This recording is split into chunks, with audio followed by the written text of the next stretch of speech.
दोस्तों नमस्कार, ये है मार्गदर्शन फॉर सिविल सर्विसेज। मैं अनुराग चौधरी। दोस्तों आज की वीडियो में हम सॉल्व करेंगे टीजीटी, पीजीटी और एलटी ग्रेड परीक्षा के लिए इतिहास के महत्वपूर्ण प्रश्नों का प्रैक्टिस सेट।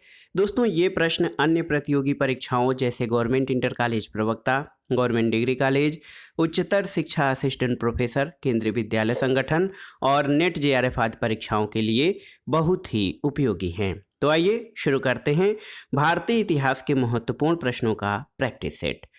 पहला प्रश्न दोस्तों बहुत ही महत्वपूर्ण है। इसमें आपको बताना है कि परिष्कृत औजारों का युग माना जाता है किसे? निम्न पुरापाषाण युग को, उच्च पुरापाषाण युग को, नवपाषाण युग या मध्य पाषाण युग को? तो सही उत्तर हो जाएगा उच्च पुरापाषाण युग को। दोस्तों परिष्कृत औजारों का युग जो है ये उच्च पुरापाषाण काल को माना जाता है।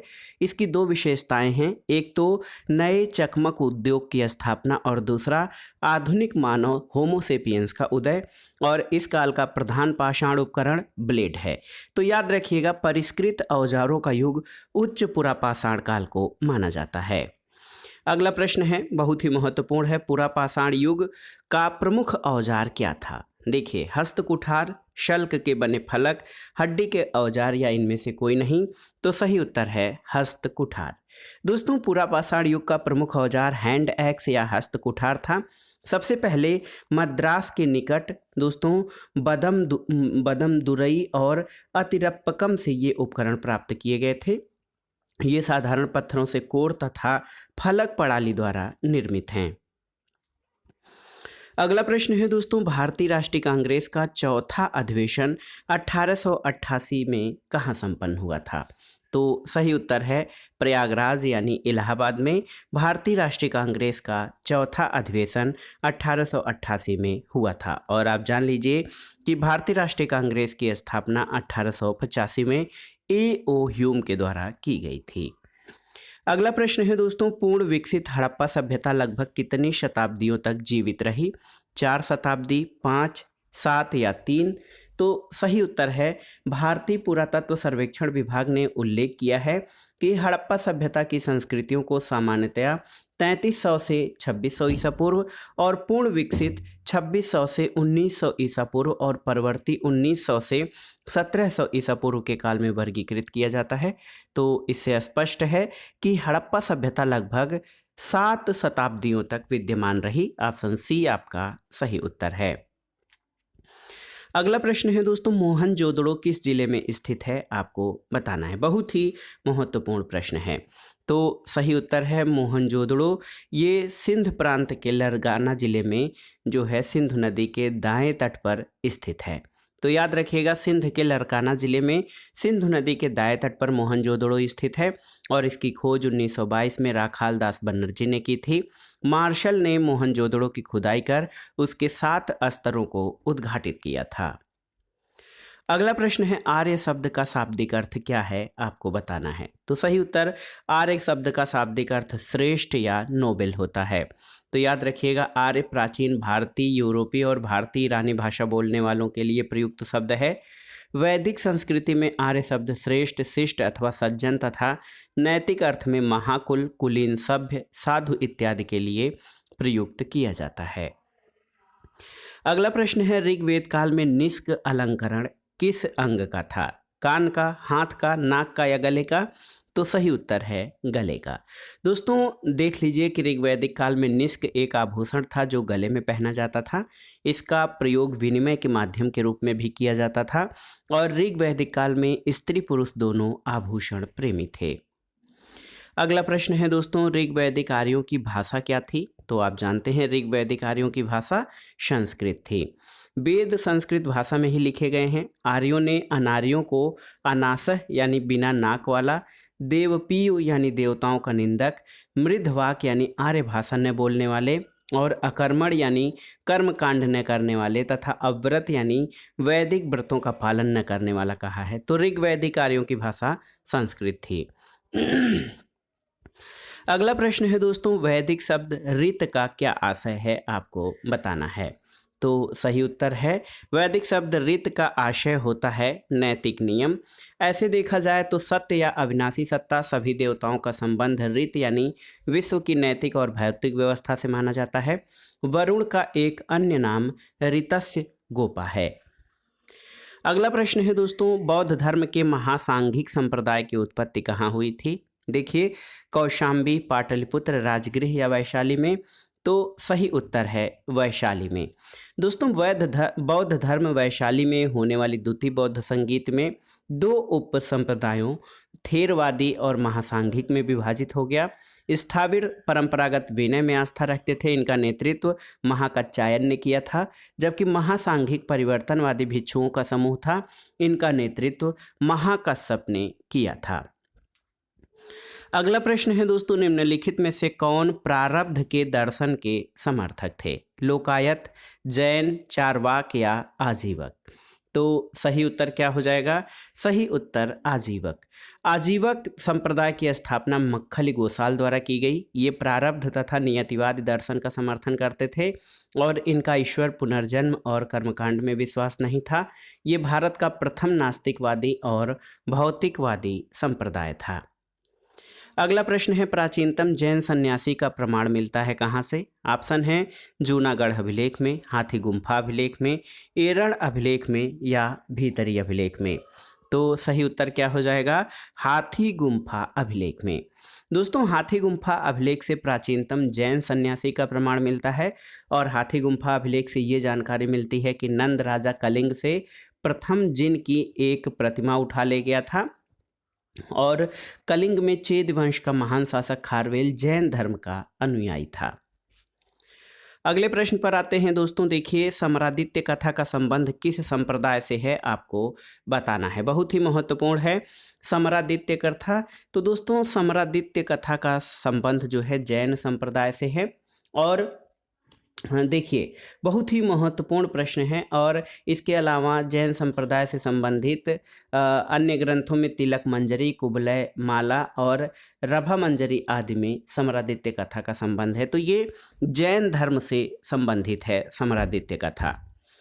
अगला प्रश्न है दोस्तों, कौटिल्य के अर्थशास्त्र के अनुसार स्थानीय एक प्रशासनिक इकाई थी, किसकी? 8 ग्रामों की, 10 ग्रामों की, 200 ग्रामों की या 800 ग्रामों की?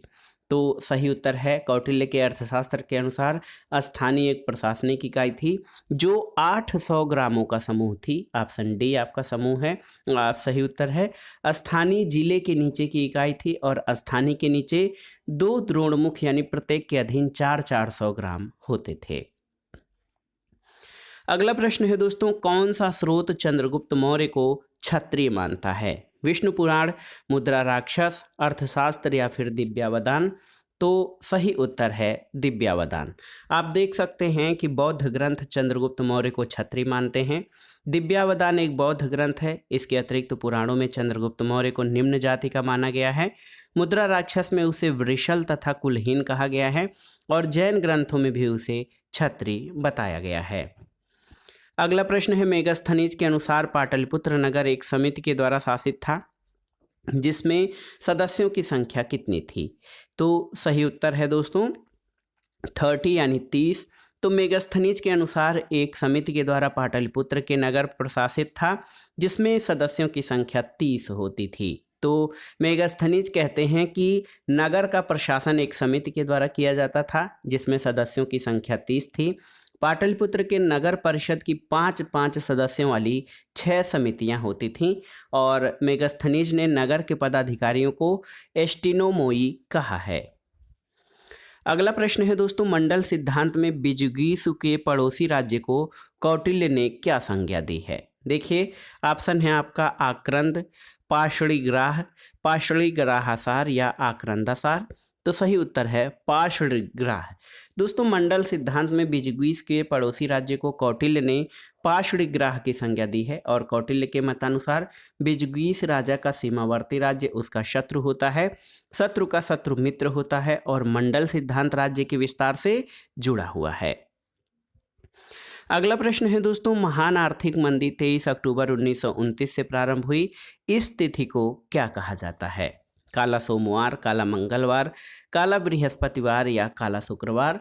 तो सही उत्तर है 24 अक्टूबर 1929 से न्यूयॉर्क स्टॉक एक्सचेंज में महान आर्थिक मंदी भारी गिरावट के साथ शुरू हुई और ये तिथि इतिहास में काला बृहस्पतिवार के नाम से जानी जाती है। ऑप्शन सी आपका सही उत्तर है। अगला प्रश्न है दोस्तों, पुलिकेशिन द्वितीय ने दूत मंडल भेजा था कहाँ पर? इराक, ईरान, श्रीलंका या चीन में? तो सही उत्तर है कि अरबी विद्वान ताबरी के विवरण से ये जानकारी मिलती है कि पुलकेशिन द्वितीय ने अपने शासन के 36वें वर्ष में फारस यानी ईरान के शासक खुसरो द्वितीय के दरबार में जो है अपना दूत भेजा था, दूत मंडल। तो सही उत्तर ईरान में, ईरान यानी फारस के शासक के दरबार में। अगला प्रश्न है दोस्तों, पुलकेशिन द्वितीय के सामंत ने शब्दावतार नामक व्याकरण ग्रंथ की रचना की थी। तो देखिए, आलूप, सोमराय, पंडित उदयदेव या गंगराज दुर्विनीत? तो किसने पुलकेशिन द्वितीय के शासनकाल में शब्दावतार नामक व्याकरण ग्रंथ की रचना की थी? तो सही उत्तर है गंगराज दुर्विनीत। देखिए, ऑप्शन डी सही उत्तर हो जाएगा। चालुक्य शासक पुलकेशिन द्वितीय के सामंत गंगराज दुर्विनीत ने व्याकरण ग्रंथ शब्दावतार की रचना की थी और ऐहोल प्रशस्ति पुलकेशिन द्वितीय के विषय में जानकारी का मुख्य स्रोत है। इस प्रशस्ति के रचनाकार रवि कीर्ति हैं, जिन्होंने स्वयं की तुलना कालिदास और भारवी से की है। अगला प्रश्न है, निम्नलिखित में से कौन सा युग्म सुमेलित नहीं है? देखिए, रत्नावली हर्ष सही है, मृच्छकटिक शूद्रक सही है, मुद्रा राक्षस राजशेखर सही नहीं है, मुद्रा राक्षस विशाख दत्त।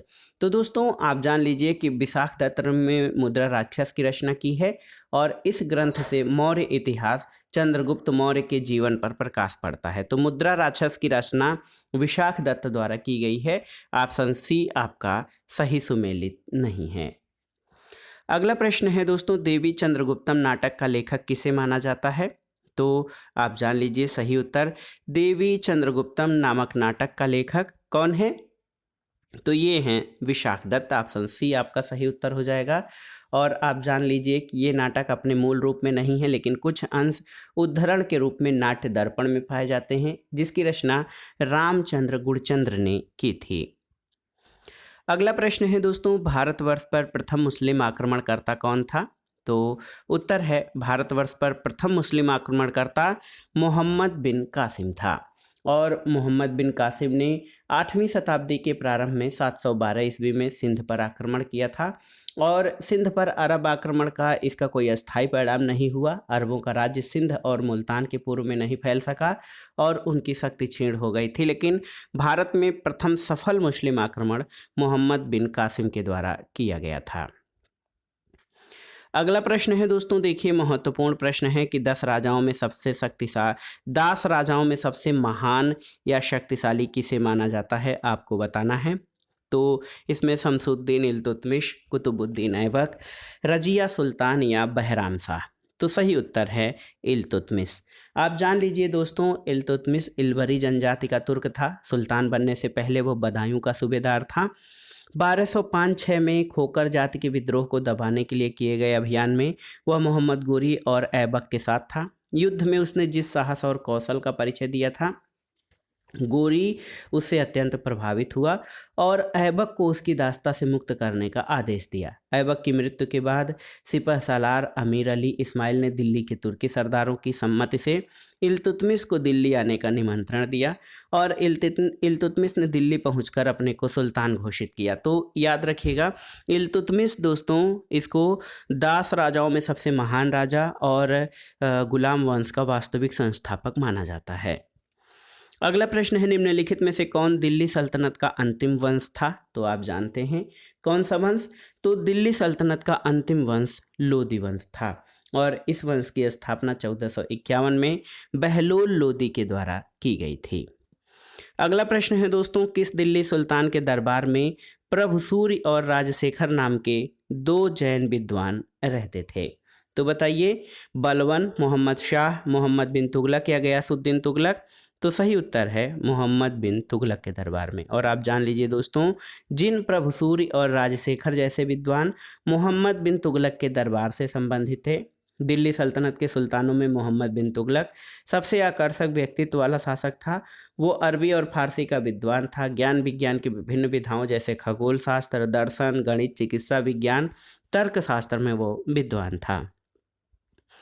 अगला प्रश्न आसान सा है, किस सुल्तान ने द्वितीय सिकंदर की उपाधि धारण की थी? तो सही उत्तर है अलाउद्दीन खिलजी। अलाउद्दीन खिलजी जो है महत्वाकांक्षी सुल्तान था।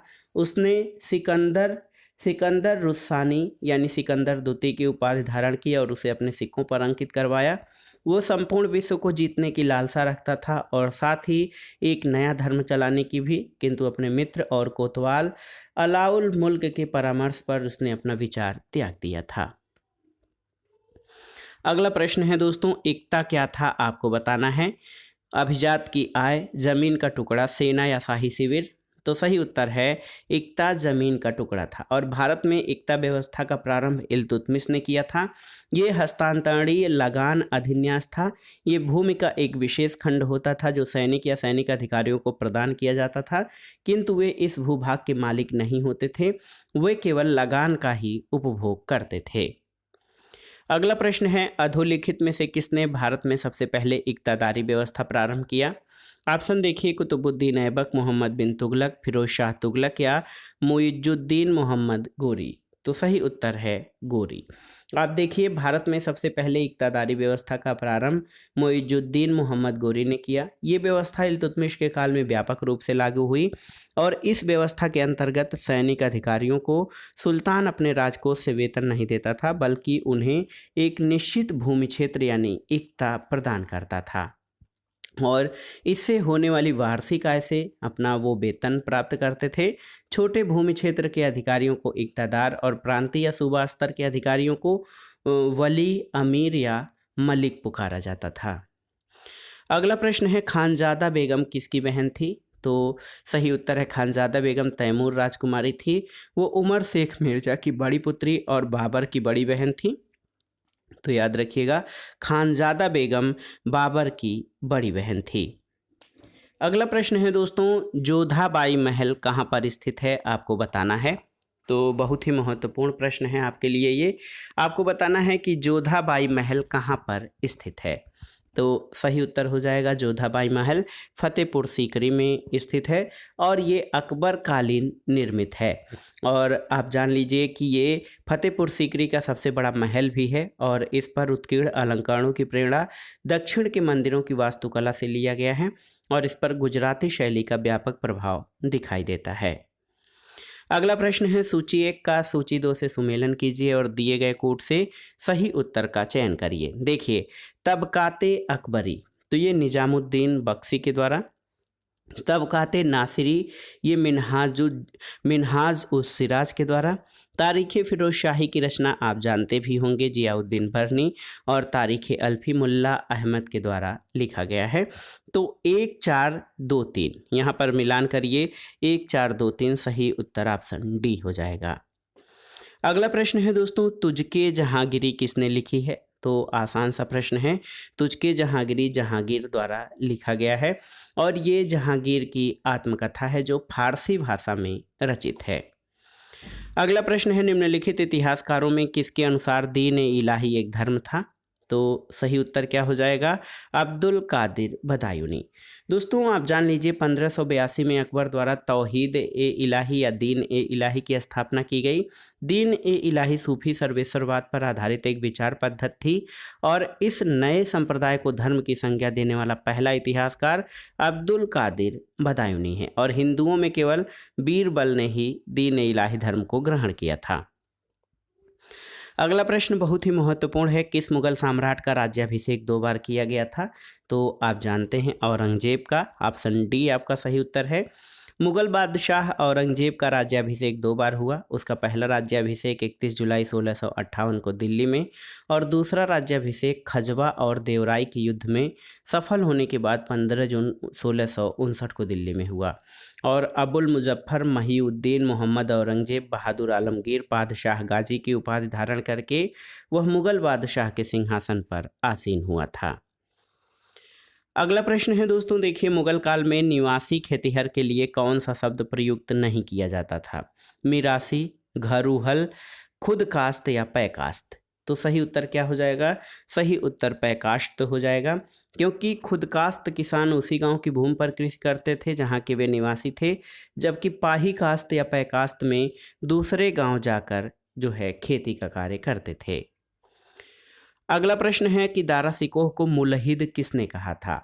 तो सही उत्तर है दारा शिकोह को मुलहिद औरंगजेब सहित उसके अन्य भाइयों शाहसुजा, मुराद और औरंगजेब के राज दरबार के इतिहासकार मिर्जा मोहम्मद काजिम ने कहा था। तो यहाँ पर सही उत्तर क्या हो जाएगा? औरंगजेब। अगला प्रश्न है निम्नलिखित में से कौन सही सुमेलित नहीं है? देखिए, पानीपत का द्वितीय युद्ध 1556 में, तो सही है। फतेहपुर सीकरी में इबादत खाना की स्थापना 1574 नहीं बल्कि 1575 है, याद रखिएगा। इबादत खाना की स्थापना, तीर्थयात्री कर का बंद किया जाना 1563 और हल्दी घाटी का युद्ध 1576 हो जाएगा। दोस्तों, 1575 में अकबर द्वारा फतेहपुर सीकरी में इबादत खाने की स्थापना करवाई गई। 1578 में इसे अन्य धर्मों के धर्मावलंबियों के द्वारा के लिए खोल दिया गया। अन्य विकल्प आपके सही सुमेलित हैं। अगला प्रश्न है दोस्तों, हमीदा बानो बेगम पत्नी थी किसकी? आपको बताना है। तो सही उत्तर है हमीदा बानो बेगम दोस्तों ये हुमायूं की पत्नी थीं और इन्हीं से अकबर का जन्म हुआ था। अगला प्रश्न है दोस्तों, शाइस्ता खां ने अपना अंगूठा खोया था कहाँ पर?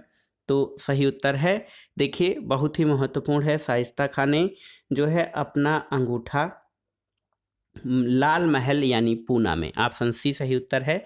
शिवाजी की बढ़ती शक्ति को रोकने के लिए औरंगजेब ने अपने मामा शाइस्ता खां को 1659 में दक्षिण का सूबेदार बनाकर भेजा। इसने 1660 में पूना पर अधिकार कर लिया और शिवाजी के लाल महल पूना में अपना निवास स्थान बनाया।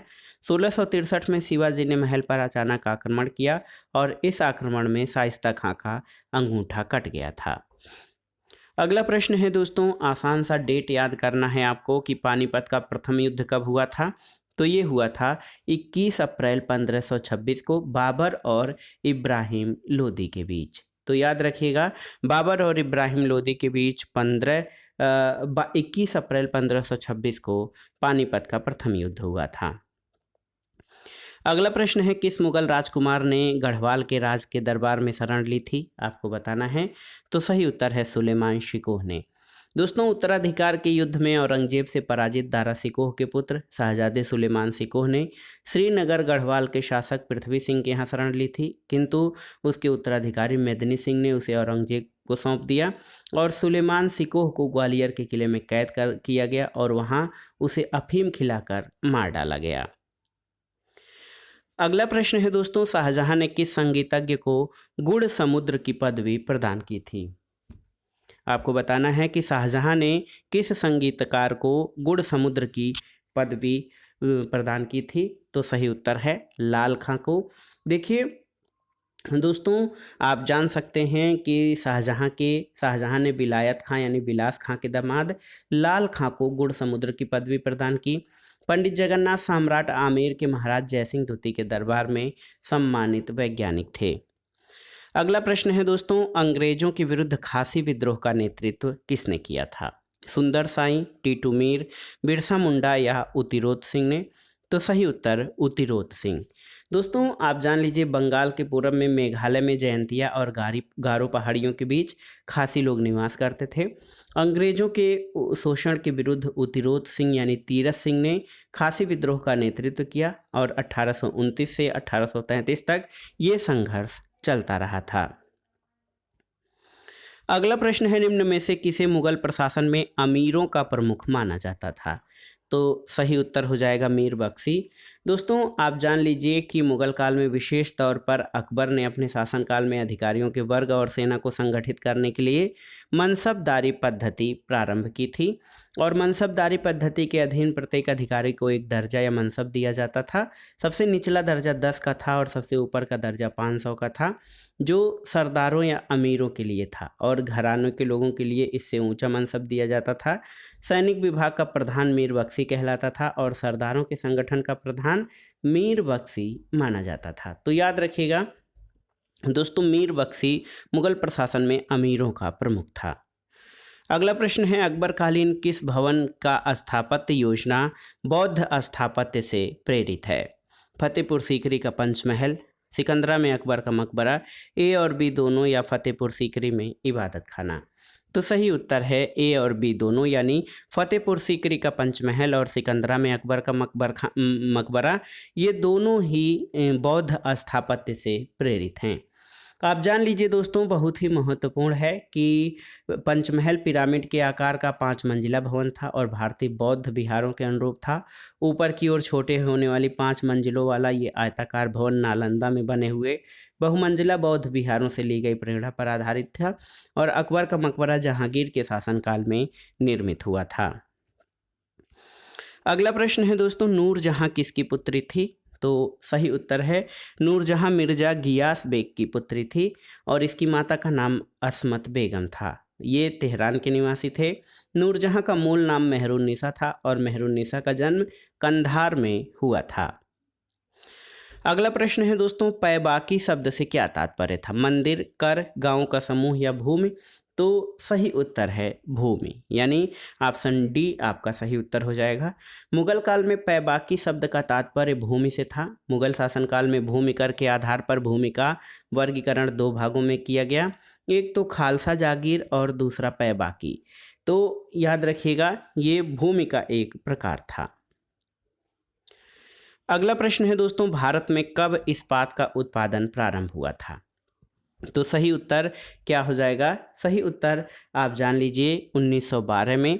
और देखिए दोस्तों, जमशेद जी नसरवान जी टाटा ने जे एन टाटा ने बिहार के जमशेदपुर में टिस्को की स्थापना की 1911 में, इसमें पिग आयरन का, जबकि 1912 में स्टील का उत्पादन प्रारंभ हुआ था। अगला प्रश्न है आधुनिक भारत के इतिहास से। देखिए 1936 में ऑल इंडिया किसान कांग्रेस का प्रथम अधिवेशन कहाँ संपन्न हुआ था, आपको बताना है। तो सही उत्तर है लखनऊ में। अप्रैल 1936 में लखनऊ में अखिल भारतीय किसान कांग्रेस की स्थापना हुई और इसका नाम परिवर्तित करके अखिल भारतीय किसान सभा कर दिया गया। बिहार प्रांतीय किसान सभा के संस्थापक स्वामी सहजानंद सरस्वती इसके अध्यक्ष और आंध्र में किसान आंदोलन के अगुआ और कृषि क्षेत्र की समस्याओं के विद्वान एन.जी. रंगा इसके महासचिव चुने गए थे। अगला प्रश्न है दोस्तों, भारतीय राष्ट्रीय कांग्रेस के किस अधिवेशन में पूर्ण स्वराज के संकल्प की घोषणा की गई थी? तो ये था लाहौर अधिवेशन और ये अधिवेशन दिसंबर 1929 में लाहौर में रावी नदी के तट पर हुआ था और इसमें जवाहरलाल नेहरू की अध्यक्षता में पूर्ण स्वराज के संकल्प की घोषणा की गई थी। अगला प्रश्न है, निम्नलिखित अखिल भारतीय नेताओं में अखिल भारतीय कांग्रेस का कौन कभी अध्यक्ष नहीं बना था? बाल गंगाधर तिलक, महात्मा गांधी, मोतीलाल नेहरू या गोपाल कृष्ण गोखले? तो सही उत्तर है बाल गंगाधर तिलक। दोस्तों, बाल गंगाधर तिलक कांग्रेस के अध्यक्ष कभी नहीं बन सके। 1924 में महात्मा गांधी ने बेलगांव और 39वें कांग्रेस की अध्यक्षता की थी। मोतीलाल नेहरू ने 1919 में 34वें अधिवेशन अमृतसर, गोपाल कृष्ण गोखले ने 1905 में वाराणसी अधिवेशन की अध्यक्षता की थी। तो बाल गंगाधर तिलक कभी भी कांग्रेस के अध्यक्ष नहीं बने थे। अगला प्रश्न है दोस्तों, बंगाल में पंचवर्षीय बंदोबस्त किसने लागू किया था, आपको बताना है। तो सही उत्तर है वारेन हेस्टिंग्स ने। दोस्तों, पंचशाला या पंचवर्षीय बंदोबस्त की शुरुआत 1772 में बंगाल के गवर्नर वारेन हेस्टिंग्स ने किया था। उच्चतम बोली लगाने वाले को लगान वसूली का अधिकार दिया गया और पंचशाला बंदोबस्त होने पर 1777 में सालाना बंदोबस्त प्रारंभ हुआ था। अगला प्रश्न है दोस्तों, भारतीय स्वतंत्रता बिल को ब्रिटेन में शाही सहमति कब प्राप्त हुई थी? तो सही उत्तर याद रखिएगा, डेट 18 जुलाई 1947 को। माउंटबेटन योजना 3 जून 1947 के आधार पर भारतीय स्वतंत्रता विधेयक 4 जुलाई 1947 को संसद में प्रस्तुत किया गया और 18 जुलाई 1947 को इस विधेयक को शाही स्वीकृति मिल गई। इस प्रकार 15 अगस्त 1947 को भारत 2 डोमिनियन में बांट दिया गया और तत्कालीन समय में ब्रिटेन के प्रधानमंत्री क्लीमेंट एटली थे। उन्होंने 20 फरवरी 1947 को हाउस ऑफ कॉमन्स में घोषणा की थी कि जून 1948 के पूर्व भारतीयों को सत्ता सौंप देंगे।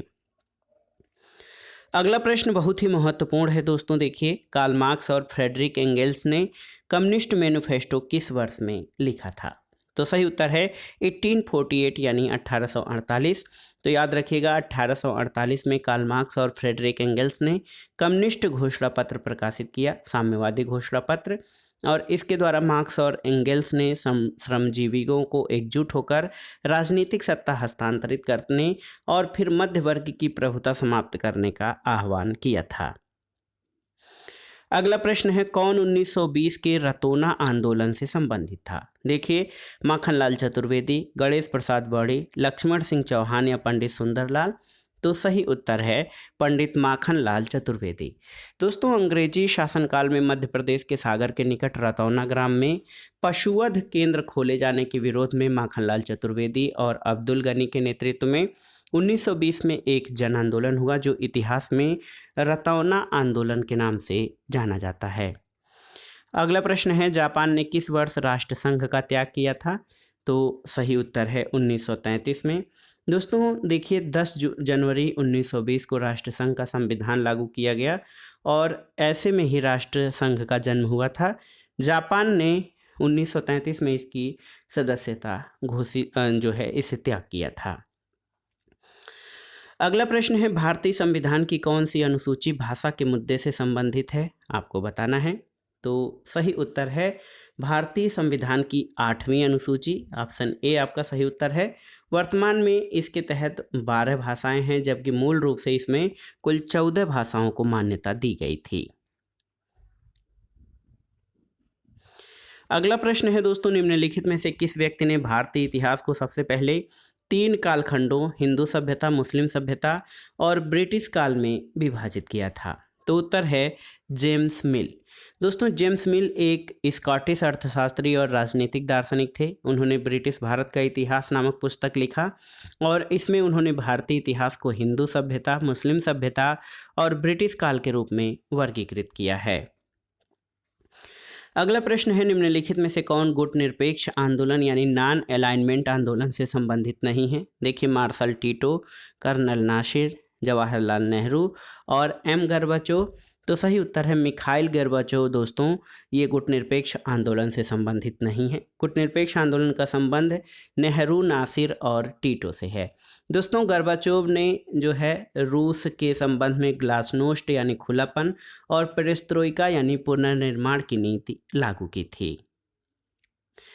अगला प्रश्न है कि निम्नलिखित में से कौन एक उपनिवेशवाद के लिए सही नहीं है? तो आप जान लीजिए, उपनिवेशवाद का अर्थ दूसरे देश पर उसके रहने वालों को शिक्षित करने के लिए आधिपत्य स्थापित करना, ये बिल्कुल नहीं है, क्योंकि ये आर्थिक शोषण, संसाधनों के उपयोग के लिए है और डिजरेली उपनिवेशवाद का समर्थक था।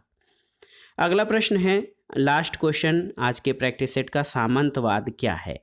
सामंतवाद या फ्यूडलिज्म? तो फ्यूडलिज्म। तो सही उत्तर है दोस्तों, सामंतवाद जो है ये एक भूमि आधारित सामाजिक, आर्थिक और राजनीतिक प्रणाली है और ये एक ऐसे समाज को दर्शाता है जो मध्य फ्रांस के और बाद में इंग्लैंड और दक्षिण इटली में विकसित हुआ और इसका प्रयोग तत्कालीन यूरोप के आर्थिक, विधिक, राजनीतिक और सामाजिक संबंधों का वर्णन करने के लिए किया गया था। ये भूमि आधारित सामाजिक, आर्थिक और राजनीतिक प्रणाली है। तो दोस्तों, ये था आज का practice set. TGT, PGT, LT grade, government inter college प्रवक्ता, गवर्नमेंट डिग्री कॉलेज, उच्चतर शिक्षा असिस्टेंट प्रोफेसर, केंद्रीय विद्यालय संगठन आदि परीक्षाओं के लिए भारतीय इतिहास के महत्वपूर्ण प्रश्नों का प्रैक्टिस सेट, जो आपके आगामी विभिन्न परीक्षाओं के लिए बहुत ही उपयोगी है। वीडियो आपको कैसा लगा हमें कमेंट बॉक्स में ज़रूर बताइएगा। वीडियो को लाइक करें, शेयर करें और इस चैनल मार्गदर्शन फॉर सिविल सर्विसेज को सब्सक्राइब करें। वीडियो देखने के लिए धन्यवाद दोस्तों, नमस्कार।